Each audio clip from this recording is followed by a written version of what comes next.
Good day, brothers and sisters. I'm Willie Brown, president of Local 234. Before we get started, I would like to ask that we take a moment of silence to the brothers and sisters we've lost, especially those we've lost last year due to this virus.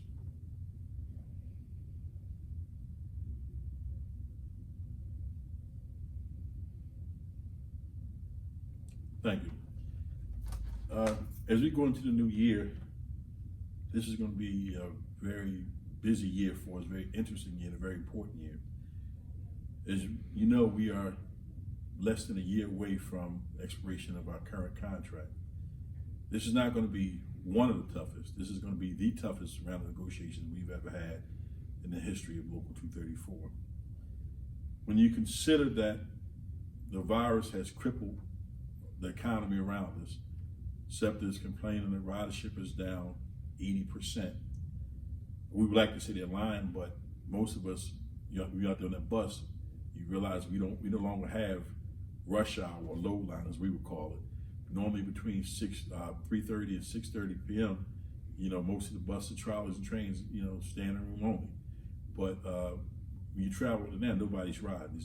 Ridership's down 80%. And you may ask, why is that important to us? And I'm going to try to explain as quickly as I can. SEPTA has two budgets that we particularly care about. One is capital budget, the other is operating budget.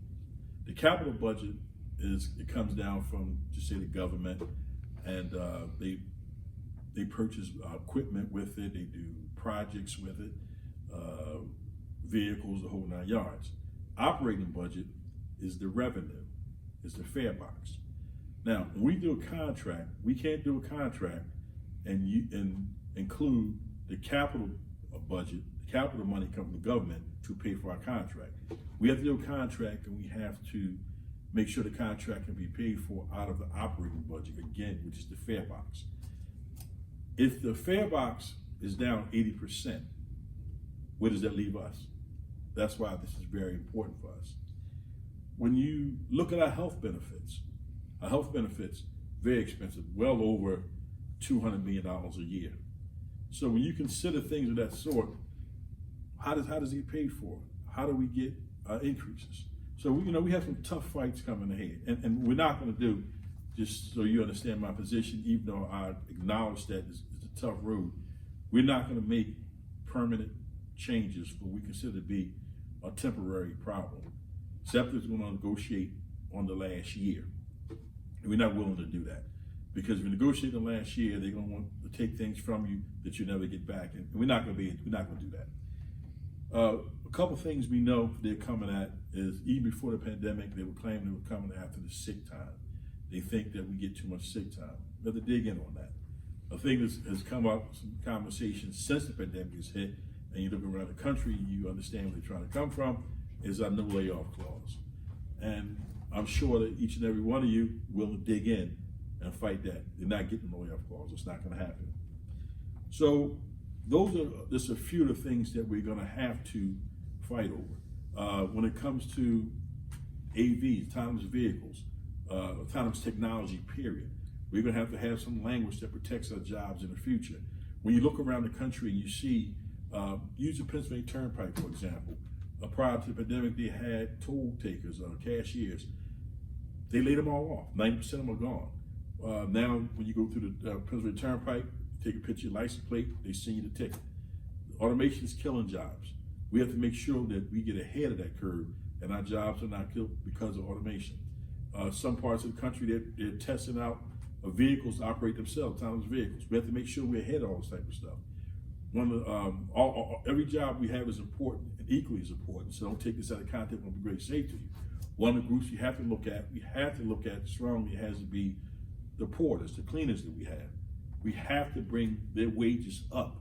When you consider the job that they're doing, right now it's a very dangerous job. They're cleaning human waste every day, scooping it up, because of the homeless problem, the drug problem that this country has, not the SEPTA has, the country has, people now decide to go to the bathroom right on the platforms, needles all over the place.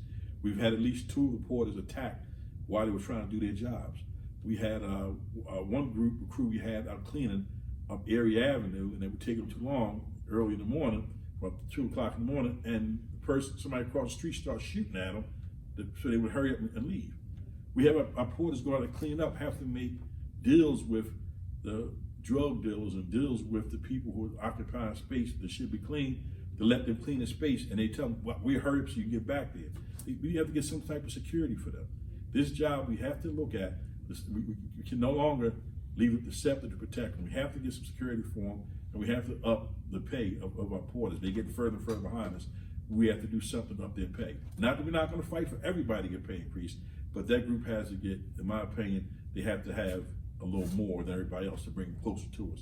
Because, we only strong as, the weakest link. So we must look out for our brothers and sisters when it comes to the porters.